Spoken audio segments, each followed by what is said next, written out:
सर्वप्रथम श्री स्वामी समर्थ. जय श्री स्वामी समर्थ. आज आपण चोळप्पा महाराजांच्या घरी म्हणजे श्री स्वामी समर्थ महाराजांचं समाधीस्थान मूळ स्थान ज्याला आपण म्हणतो त्या ठिकाणी आहोत. स्वामी महाराजांनी अक्कलकोटला आला ते 1857 साली आणि महाराजांनी 21 वर्ष नित्यनिवास केले या घरामध्ये आणि 1878 साली महाराजांनी चैत्र वद्य त्रयोदशी ह्या दिवशी महाराजांनी चोळप्पा महाराजांच्या घरात समाधी घेतली. त्या काळामध्ये महाराजांनी सगळ्यांना लीला महिमा भरपूर दाखवलं सगळ्यांना आणि त्याच पश्चात चोळप्पा महाराजांना हे सगळे काही वस्तू म्हणून त्यांना दिलेले ते घरामध्ये आपण पाहण्यासाठी ठेवलेले आहेत.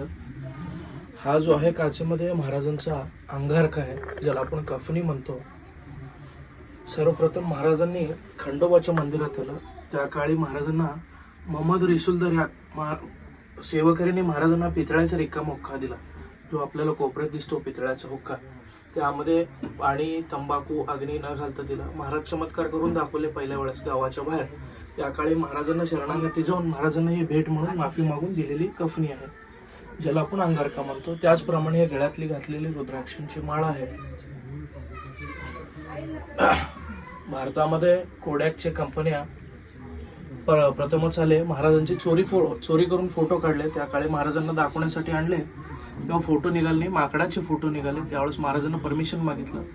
महाराजांना मागितलं त्यावेळेस हे black and white original photos आलेले आहेत. ते सगळे कोड्या कंपनीद्वारे घेतलेले. महाराजांची उंची जी होती 7.5 फुटांची. हात अजान भाऊ होते महाराजांचे, गुडघ्याच्या खाली दिसायचे.